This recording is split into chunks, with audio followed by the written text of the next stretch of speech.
రాష్ట్ర ప్రభుత్వం ప్రతిష్టాత్మకంగా చేపట్టిన స్వర్ణ ఆంధ్ర స్వచ్ఛ ఆంధ్ర కార్యక్రమంలో ప్రజలందరూ భాగస్వాములై పరిశుభ్రమైన రాష్ట్ర నిర్మాణానికి కృషి చేయాలని ఎమ్మెల్యే ముక్కు ఉగ్ర నరసింహారెడ్డి పిలుపునిచ్చారు. మార్కాపురం జిల్లా కనిగిరిలో స్వర్ణ ఆంధ్ర స్వచ్ఛ ఆంధ్ర కార్యక్రమంలో పాల్గొన్నారు. ఈ సందర్భంగా మున్సిపల్ కార్యాలయం నుంచి నాజ్ సెంటర్ వరకు ర్యాలీ నిర్వహించారు. మానవహారంగా ఏర్పడి స్వచ్ఛ ఆంధ్ర ప్రతిజ్ఞ చేశారు. అనంతరం ఎంఎస్ఆర్ రోడ్డులో మానవతా సంస్థ సభ్యుల ఆధ్వర్యంలో మొక్కలు నాటే కార్యక్రమంలో ఎమ్మెల్యే ముక్కు ఉగ్ర నరసింహారెడ్డి హాజరై మొక్కలు నాటారు. ఈ సందర్భంగా ఎమ్మెల్యే ఉగ్ర మాట్లాడుతూ పర్యావరణ సమతుల్యతను కాపాడటానికి, కాలుష్యాన్ని తగ్గించడానికి ప్రతి ఒక్కరూ బాధ్యతగా మొక్కలు నాటాలని, లేకపోతే ప్రకృతి వైఫల్యాలను ఎదుర్కోవాల్సి వస్తుందని అన్నారు. పచ్చదనాన్ని పెంపొందించేందుకు మానవతా సభ్యులు చేస్తున్న కృషి అభినందనీయమన్నారు. మొక్కలు నాటడమే కాకుండా వాటిని సంరక్షించాల్సిన బాధ్యత తీసుకోవాలన్నారు.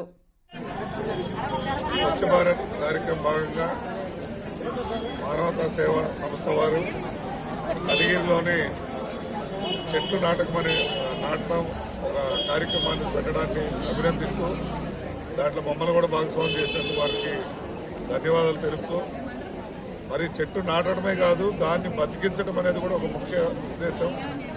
ప్రతి వారు బాధ్యత తీసుకొని వారి ఇంటి ముందు ఉన్న లేదా వారి షాప్ ముందున్న ఆ చెట్టు బతికే విధంగా చూడాలి.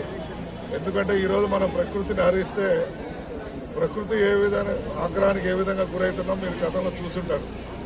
ఈ కోవిడ్ కానీ, సునామీలు కానీ, ఈ టెంపరేచర్ అంతకుముందు 2 సంవత్సరాల్లో పర్యావరణం ఈ చెట్లు నరకడం వీటన్నిటి వల్ల టెంపరేచర్ ఏ విధంగా ఉంటుంది, మంచు తుఫాన్లు ఇవన్నీ కూడా అంటే ప్రకృతి వ్యతిరేకంగా ఎప్పుడు చేసినా ప్రకృతి తిరిగి తన ఆగ్రహానికి మనందరం గురి కావాలి. కాబట్టి ప్రకృతిని ప్రేమించవలసిందిగా కోరుతూ ఈ పనిచేస్తున్న మానవతా సంస్థలకు ధన్యవాదాలు.